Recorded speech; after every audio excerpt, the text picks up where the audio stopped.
আসসালামু আলাইকুম রহমতুল্লাহি ওবরাকাতুহু। কাছে এবং দূরে বিশ্বজুড়ে যে যেখান থেকে আমাদেরকে দেখছেন আপনাদের সকলকে স্বাগত জানাচ্ছি বিআরবি নিবেদিত আলোকিত রমজান অনুষ্ঠানে powered by Al Arafah Islami bank PLC এবং আরকাম বিল্ডার্স লিমিটেড। কো-স্পন্সরে রয়েছে Nexus Properties, Islami Bank Bangladesh PLC এবং দারুন নাজা মডেল মাদ্রাসা বনশ্রী।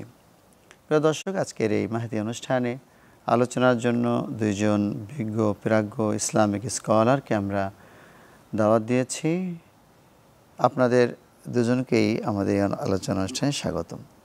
তো প্রথমেই আমার ডান দিকে রয়েছেন হযরত মাওলানা আব্দুল্লাহ মোহাম্মদ কাউসার আলম, প্রিন্সিপাল বাইতুস সুন্নাহ মডেল মাদ্রাসা। আসসালামু আলাইকুম। ওয়ালাইকুম আসসালাম রহমতুল্লাহি ওয়া বারাকাতুহু। আর আমার বাম দিকে রয়েছে হাফেজ মাওলানা মুফাসসির মোহাম্মদ জিয়াউল হাসান আজহারি, প্রতিষ্ঠাতা ও পরিচালক আল আজহার ইনস্টিটিউট বাংলাদেশ। আসসালামু আলাইকুম ওয়া রাহমাতুল্লাহি ওয়া বারাকাতুহু। ওয়ালাইকুম আসসালাম রহমতুল্লাহি ওয়া বারাকাতুহু। আজকে আমরা যে বিষয়টি আলোচনা করব সেটি হলো পর্দা। এই যে হিজাব বলে, হিজাব তো মেয়েদের জন্য। তো পর্দার এই বিষয়টি সূরাতুন নূরে আল্লাহ পাক বিশেষ করে বলেছেন, সূরা আহজাবে রয়েছে। আমরা সাধারণত পর্দা বললেই আমরা মনে করি যে এটা মহিলাদের পর্দা, পর্দা মানেই মহিলাদের পর্দা। আর আমরা মাহফিলগুলিতেও দেখি যে আমাদের বলে, হুজুর পর্দার উপর একটু আলোচনা করেন, মহিলারা আছে, মহিলা যেখানে থাকে। তা আপনার কাছে জানতে চাইব যে সূরা নূরে যে পর্দার বিষয়টি বলা হয়েছে সেটা কিভাবে বলা হয়েছে? আলহামদুলিল্লাহি রাব্বিল আলামিন ওয়াসসালাতু ওয়াসসালামু আলা রাসূলিহিল কারীম, আম্মা বাদ। ধন্যবাদ চ্যানেল 24 কর্তৃপক্ষকে আমাকে আজকের এই প্রোগ্রামে আমন্ত্রণ করার জন্য। অত্যন্ত গুরুত্বপূর্ণ এবং দামি একটি প্রশ্ন আপনি করেছেন। অ্যাকচুয়ালি পর্দাটা ইসলামের অন্যতম গুরুত্বপূর্ণ একটি বিধান। নামাজ, রোজা, হজ, জাকাতের মতো এটি ফরজ একটি বিধান। কিন্তু অত্যন্ত দুঃখজনক বিষয় হচ্ছে এই পর্দা সম্পর্কে মুসলিম উম্মাহ আমাদের জানাশোনার জায়গাটা অনেক বেশি কম। যেটা আপনি একটু আগে বর্ণনা করলেন যে আমরা মনে করে থাকি যে পর্দাটা শুধুমাত্রই নারীদের জন্য। আমরা মনে করে থাকি যে পর্দা পুরুষদের জন্য কোনো পর্দা নেই। অথচ আমরা যদি কোরআনের আয়াতগুলোর দিকে তাকাই তাহলে আমরা দেখব যে আল্লাহ সুবহানাহু ওয়া তাআলা পর্দার প্রথম স্টেপ যেটা বর্ণনা করেছেন, প্রথম স্টেপে আল্লাহ বলেন নাই যে পর্দা মানে হচ্ছে বোরখা পরা। আল্লাহ বলেন নাই পর্দা মানেই হচ্ছে হাত মোজা পরা, পা মোজা পরা। বরঞ্চ পর্দার প্রথম স্টেপ সম্পর্কে আল্লাহ যেটা বর্ণনা করেছেন, প্রথম স্টেপ হচ্ছে you have to control your eyes. তোমার চোখকে তোমার হেফাজত করতে হবে। আল্লাহ কোরআনে বলছেন, প্রথমে আল্লাহ বলছেন পুরুষদের জন্য যে কুল্লিল মুমিনিনা ইয়াগুদ্দু মিন আবসারিহিম ওয়া ইয়াহফাযু ফুরুজাহুম যালিকা আযকা লাহুম ইন্নাল্লাহা খাবীরুম বিমা ইয়াসনাউন। আল্লাহ এখানে পুরুষদেরকে বলছেন, মুমিনদেরকে বলছেন যে তোমাদের উপর প্রথম দায়িত্ব হলো you have to control your eyes, তোমাকে তোমার চোখের হেফাজত করতে হবে। আল্লাহ আগে নারীদেরকে বলেন নাই, পুরুষদেরকে বলেছেন। কি বলেছেন? চোখের হেফাজত করতে হবে। এবং এই চোখের হেফাজতের বিষয়ে আমাদের এখানে ভুল আছে। আমরা মনে করি যে পুরুষদের দায়িত্ব, পুরুষরা গায়রে মাহরামের দিকে তাকাবে না, কিন্তু আল্লাহ কিন্তু এটা বলেন নাই। বরং কোরআনের আয়াতের দিকে তাকালে দেখা যায় যে আল্লাহ নারীদেরকেও বলেছেন তোমরা যে কোনো পুরুষের দিকে তাকাতে পারবে না। কুল্লিল মুমিনাতি ইয়াগুদুনা মিন আবসারিহিন্না ওয়াহফাজনা ফুরুজাহুন্না। এর থেকে বোঝা যায় আল্লাহ নারীদেরকেও বলেছেন পুরুষ যেমন যে কোনো নারীর দিকে তাকাতে পারবে না, নারীর উপরেও দায়িত্ব হচ্ছে যে কোনো পুরুষের দিকে তাকাতে পারবে না। এবং উম্মে সালামা রাদিয়াল্লাহু তাআলা আনহার একটা হাদিস থেকে বোঝা যায় যে তিনি একদিন রাসূলের দরবারে বসেছিলেন। এমন সময় ইবনে উম্মে মাকতুম নামে একজন সাহাবী, যিনি অন্ধ ছিলেন, তিনি রাসূলের দরবারে আসছেন। আল্লাহ রাসূল উম্মে সালামাকে বললেন তোমরা চলে যাও। তিনি যান নাই। তিনি বলতেছেন ইয়া রাসূলুল্লাহ, ইবনে উম্মে মাকতুম তো অন্ধ, সে তো আমাদেরকে দেখে না, আমরা কেন যাব? তখন আল্লাহ রাসূল বললেন সে তোমাদেরকে দেখে না, তার চোখ নয়, তোমাদের তো চোখ আছে, তোমরা তো তাকে দেখছো। এখান থেকে বোঝা যায় যে নারীও চাইলে যে কোনো পুরুষের দিকে তাকাতে পারবে না। সুতরাং এই দুইটা আয়াত থেকে আমরা এই সিদ্ধান্তে আসতে পারি যে পর্দার প্রথম এবং প্রধান দায়িত্ব হচ্ছে আমাদেরকে আমাদের চোখ কন্ট্রোল করতে হবে, এবং সেটা উভয় পুরুষ এবং নারী উভয় পক্ষকে আমাদের চোখের হেফাজত করতে হবে। এখানে একটি প্রশ্ন থেকে যায়, ধরুন যে কিছু মেয়েরা বোরকাও পরেন, নিকাবও করেন, অর্থাৎ এবং চোখটা যে তার উপরে আবার চশমা রয়েছে, তাহলে হাত মোজা, পা মোজা, এই পুরো প্যাক্ট, এই পুরো প্যাক্টের পরেও যদি সে এই আয়াত অনুযায়ী যদি সে এই চোখের চশমার ভিতর দিয়েও পুরুষকে দেখে তাহলে তার পর্দা হবে? হবে না। তার পর্দা হচ্ছে না। হচ্ছে না। হ্যাঁ, তাই কালো বোরকা পরলেই শুধু কালো পর্দা বোরকা পরলে হয় না। প্রথমত চোখ দিয়ে তাকালে হবে না, শর্ত তো কালো বোরকা না, শর্ত হচ্ছে চোখ দিয়ে না দেখা। First of all. হ্যাঁ, এটাই শর্ত চোখের হলো হেফাজত এটা, করতে হ্যাঁ। হবে, এটাই পুরুষ এটা একটা কমন শর্ত, প্রধান শর্ত। প্রধান শর্ত, কমন এবং প্রধান। দ্বিতীয়টা যদি আলাপ, তারপরে দ্বিতীয় বিষয় যদি আমরা আসি, দ্বিতীয় বিষয় আল্লাহ তাআলা যেটা বলছেন ওয়াহফাযু ফুরুজাহুম, আমাদের নারী এবং পুরুষ দুই আয়াতে কিন্তু আল্লাহ চোখের পরে বলেছেন যে ওয়াহফাযু ফুরুজাহুম, তোমাদের দায়িত্ব হচ্ছে তোমাদের লজ্জাস্থানকে হেফাজত করা। অর্থাৎ তোমাদের বৈধ স্বামী, বৈধ স্ত্রী তারা ছাড়া তোমাদের লজ্জাস্থানকে অন্য কোথাও ব্যবহার করা যাবে না। এটা হচ্ছে আমাদের দ্বিতীয় দায়িত্ব। আর 3 নম্বর দায়িত্ব যদি আমরা বলি, 3 নম্বর দায়িত্ব সম্পর্কে আল্লাহ তাআলা বলছেন, আমরা পুরুষেরটা আগে শেষ করি। কুলিল মুমিনিনা ইয়াগুদ্দু মিন আবসারিহিম ওয়া ইয়াহফাযু ফুরুজাহুম যালিকা আযকা লাহুম ইন্নাল্লাহা খাবীরুম বিমা ইয়াসনাউন। তো পুরুষের পর্দা পাইলাম কয়টা? দুইটা পাইলাম। একটা হলো কন্ট্রোলিং অফ চোখ, এই যে আইজ। জি। দ্বিতীয় হচ্ছে আমাদের যে লজ্জা, সেভ আওয়ারসেলফ ফ্রম নন মাহরাম, গায়রে মাহরাম। হ্যাঁ, এই দুইটা পেলাম। জি। এখন মেয়েদের জন্য এডিশনাল এক্সট্রা যেগুলো আছে সেগুলো বলেন। 3 নাম্বারটা হচ্ছে যে ওয়ালা তাবাররুজনা তাবাররুজাল জাহিলিয়াতিল উলা। আল্লাহর আয়াত হচ্ছে যে নারীরা তোমরা জাহিলি যুগের মতো করে তোমরা পোশাক আশাক পরিধান করো না। সেটা কেমন? কাসিয়াতুন আরিয়া, হাদিসের ভাষায়, যে এমন পোশাক যে পোশাক পরার পরেও তার শরীরের স্পর্শকাতর যে অঙ্গগুলো আছে সেগুলো স্পষ্ট দেখা যাবে। এরকম আছে, আপনি দেখবেন বোরখা পরছে, বোরখা পরেও তার শরীরের স্পর্শকাতর জায়গাগুলো দেখা যাচ্ছে। এটার নাম পর্দা না। শুধু বোরখা পরলেই পর্দা হয় না, বরঞ্চ কেউ যদি বোরখা না পরে শুধু কামিজও পরে, তার যদি ওই স্পর্শকাতর জায়গাগুলো পুরোপূর্ণ ঢেকে থাকে, ঢিলেঢালা পোশাক হয়, সেটা হবে পর্দা। সেটা যদি কেউ না করে তাহলে তার পর্দা। আর যে বোরখাই পরলো না, একটা তো সে উন্মুক্ত, সেটা তো আর কিছুই না। এরপরে হলো সে যদি আবার আরিয়াত কাসিয়াত যদি হয়, অর্থাৎ সে যদি পোশাক পরছে এমন অবস্থায় যেন পরে নেই পোশাক, সবই দেখা যাচ্ছে, নাউযুবিল্লাহি মিন যালিক। তো এটার তৃতীয় শর্ত। চতুর্থ শর্ত কি? চতুর্থ শর্ত যদি সম্পর্কে যদি আমরা বলি, এই 3টা জিনিস আমাদের মানে পর্দা করার পরে আমাদের চতুর্থ নাম্বার দায়িত্ব হচ্ছে পুরুষ, মানে আল্লাহ রাসূল সাল্লাল্লাহু আলাইহি ওয়াসাল্লাম হাদিসের মধ্যে যেটা বলেছেন যে লা ইয়াদখুলুল জান্নাতা দায়ুসা, অর্থাৎ আপনি পুরুষ হিসাবে আপনি যেমন আপনার চোখ হেফাজত করবেন, আপনি যেমন আপনার লজ্জাস্থান হেফাজত করবেন, ঠিক তেমনি করে পুরুষ হিসাবে আপনার দায়িত্ব হচ্ছে আপনি আপনার স্ত্রী, আপনি আপনার সন্তান এবং আপনি আপনার বোন, এই 3টা পার্সনকে পর্দা করতে বাধ্য করা। এটা হচ্ছে একজন পুরুষের উপর চতুর্থ নাম্বার দায়িত্ব। সে পর্দা নিজে তো করবে, করার পর সে তার স্ত্রীকে, তার বোনকে এবং তার সন্তানকে, নারী যদি হয় তাদেরকে পর্দা করতে বাধ্য করা। যদি না করা হয়, আল্লাহ রাসূলের হাদিসের ভাষা হচ্ছে সে ব্যক্তিটা হচ্ছে দায়ুস। আপনাকে অসংখ্য ধন্যবাদ। পুরুষদের জন্য 3টা জিনিস পেয়েছি। একটা হলো চোখের কন্ট্রোল করা, একটা হলো লজ্জাস্থানের হেফাজত করা, কন্ট্রোল করা, যেটা যে স্ত্রীর জন্য শুধু, তার এটা অন্য কোথাও ব্যবহার না করা। আর তৃতীয় হলো পুরুষের জন্য অধীনস্থদের, তারা যারা বালেগা তাদের পর্দাকে কনফার্ম করা। এই 3টা দায়িত্ব ভিতরে 2টা দায়িত্ব মহিলারও আছে। প্রথম 2টা চোখ এবং লজ্জাস্থান। এরপর আরেকটা দায়িত্ব পেলাম আল্লাহ তাবাররুজনা তাবাররুজাল জাহিলিয়াতিল উলা, নগ্নভাবে চলাফেরা করবে না। আরেকটা দায়িত্ব যেটা রয়েছে আমি আপনাকে লাইনটা দিয়ে দিই, ইনশাআল্লাহ পাবেন। আল্লাহ পাক কোরআনে ওই জায়গায় বলেছেন নূরে, ওয়ালা ইউবদিনা যিনাতাহুন্না ইল্লা মা যাহারা মিনহা ওয়া লিয়াদরিবনা বিখুমুরিহিন্না আলা জিয়ুবিহিন্না। এই বিষয়ে যদি একটু বলেন। আলহামদুলিল্লাহ, আমরা আলোচনা শুনতেছিলাম পর্দা সম্পর্কে। পর্দা হলো নারীর ভূষণ, কিন্তু আমরা পর্দা করি। আমাদের আলোচক বললেন যে আমাদের পর্দা করার পরও, আপনি আলোচনায় বলতেছিলেন যে পর্দা করার পরও যেমন মনে হয় যে পর্দা আমরা করিই নেই, আর যারা আমরা পর্দা করতেছি তাদের যে বিষয়গুলো আসতেছে, আমাদের পর্দা সম্পর্কে আমরা মনে করতেছি যে ঢেকে ফেলা, আবৃত্ত করা, এটার নামই পর্দা।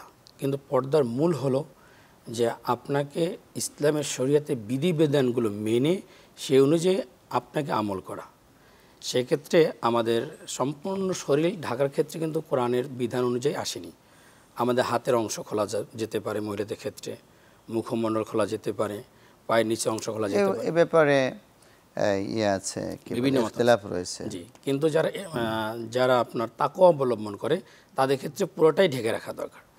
কিন্তু আমরা যারা পর্দা করতেছি এই যে আমরা এখানে এই আয়াতটা দেখে আমরা আলোচনা করি, লা ইবদিনা জিনাতাহুন্না, এর মানে হলো তারা যেন তাদের সৌন্দর্যকে প্রকাশ না করে।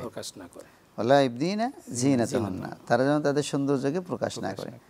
এখন এই পুরো বডির ভিতরে সৌন্দর্যের স্থান কোনটা? মুখমণ্ডল। তো এখন এই মুখমণ্ডল সৌন্দর্যটাকে যে প্রকাশ না করতে আল্লাহ নির্দেশ দিয়েছেন। এখানে ফিকার কোনো দরকার নাই, আমার ফিকার দরকার আছে? যে কোরআন বলছে ওলা ইবদিনা জিনাতাহুন্না, তাতে সৌন্দর্যকে তারা যেন প্রকাশ না করে। সৌন্দর্যের রাজধানী হচ্ছে মুখ। মুখটা দেখলেই বাকিগুলি শুরু হয়, মুখের সৌন্দর্য দেখে। সুতরাং এই কোরআন বলছে যে মুখও এখানে দেখানো যাবে না। ওলা ইবদিনা জিনাতাহুন্না। হাতও কিন্তু সৌন্দর্য, হাতের নখটকগুলি সুন্দর থাকলে কিন্তু খবর হয়ে যায়, আকর্ষণ হয়ে যায়। তো যাই হোক, আপনার কাছ থেকে এই বিষয়ে আমরা ইনশাআল্লাহ পরবর্তী বিরতির পরে আমরা শুনবো ইনশাআল্লাহ। প্রিয় দর্শক, আমাদের সময় হয়েছে বিরতি নেবার। আমরা ছোট্ট একটি বিরতি নিচ্ছি, থাকুন আমাদের সাথে।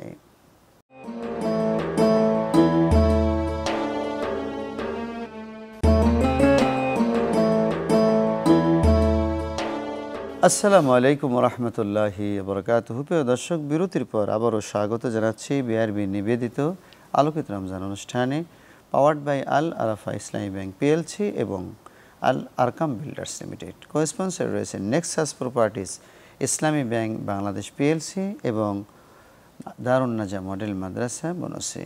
তো বিরতির আগে আপনি বলছিলেন যে কোরআনের যে শর্ত, কোরআনের যে সূরা নূর বলছে লা ইবদিনা জিনাতাহুন্না, তাই মেয়েরা তাদের সৌন্দর্য প্রকাশ করবে না। তা আমরা প্রথম যে কথাটা বলতেছিলাম, বলেন। যে আমি বলতেছিলাম যে ইসলামী শরীয়ত বিধান অনুযায়ী একজন মহিলা কতটুকু খুলতে পারবে বা পারবে না, এই আলোচনা করতেছিলাম। কিন্তু কোরআনের আয়াত অনুযায়ী সে সম্পূর্ণ না খোলা, বা তার একটা মহিলার মুখমণ্ডল দেখলেই কিন্তু তাকে আঁচ করা যায় সে কীরকম বা কেমন বা কী। কিন্তু আমরা আসলে সম্পূর্ণ ঢেকে রেখে ফেলতেছি বা রাখতেছি বা নিজেরা আবৃত করে ফেলতেছি।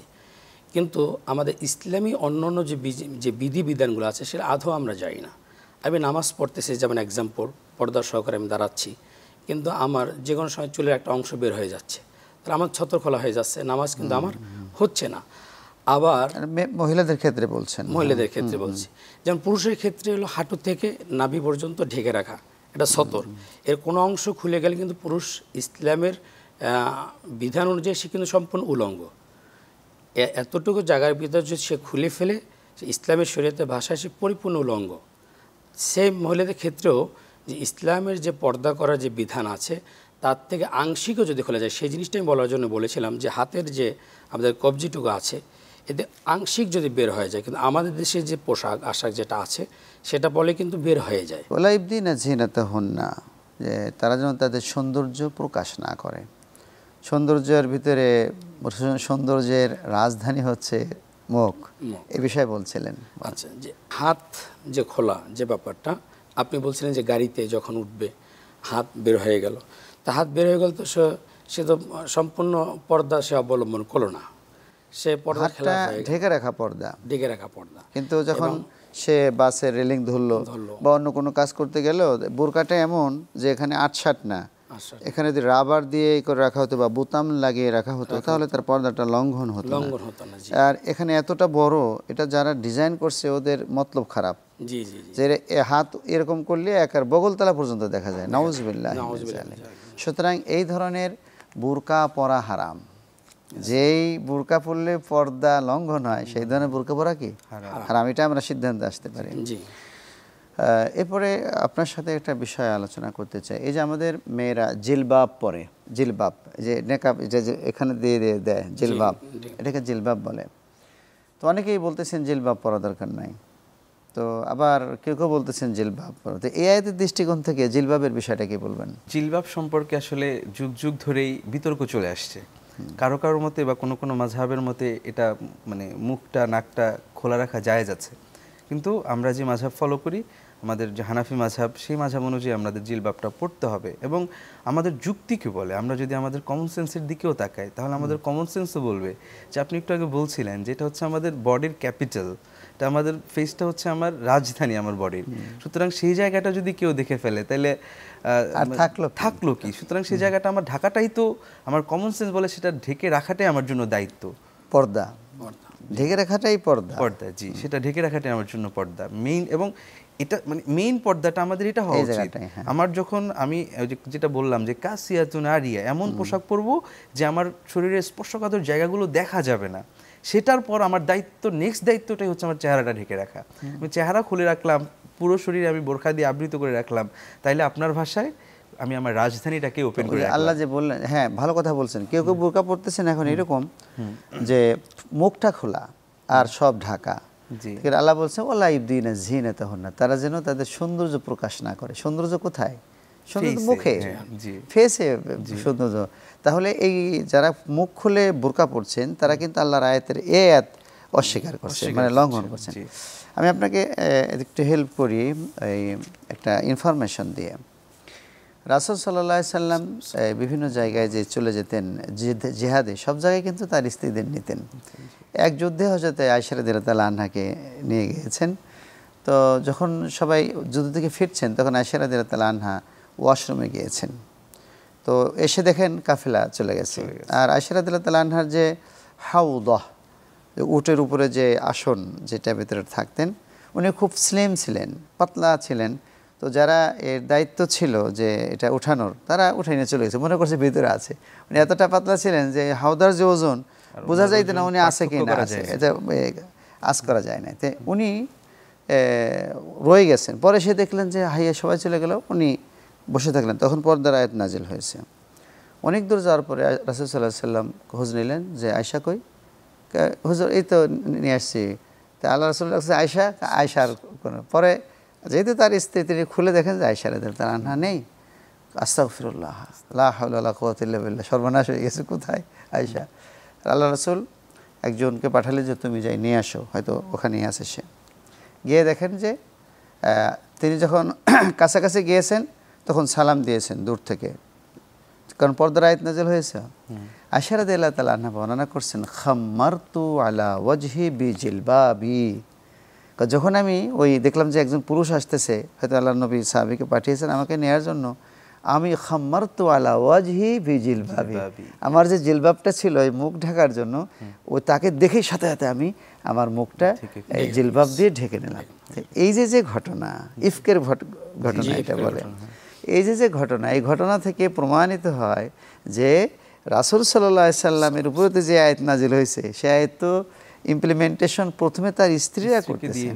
সেই স্ত্রীদের আমল হলো যে তিনি বলছেন যে খাম্মারতু আলা ওয়াজহি বিজিলবাবি, আমি তাকে দেখি তাড়াতাড়ি করে আমার মুখটাকে জিলবাব দিয়ে ঢেকে নিলাম। এই দলিল দিয়ে আমরা বলতে পারি যে মুখ ঢাকাও পর্দার অন্তর্ভুক্ত। আপনাদের দুইজনকে অসংখ্য ধন্যবাদ আজকের এই ইম্পর্টেন্ট, ভেরি ইম্পর্টেন্ট পর্দার বিষয় নিয়ে আপনার আলোচনার জন্য আমাদেরকে আপনাদের মূল্যবান সময় দিয়েছেন। প্রিয় দর্শক, আজকে আমাদের সময় হয়েছে বিদায় নেবার। আগামী পর্ব দেখার সাদর আমন্ত্রণ জানিয়ে আজকের মতো এখানে শেষ করছি। আসসালামু আলাইকুম ওয়া রাহমাতুল্লাহি ওয়া বারাকাতুহু।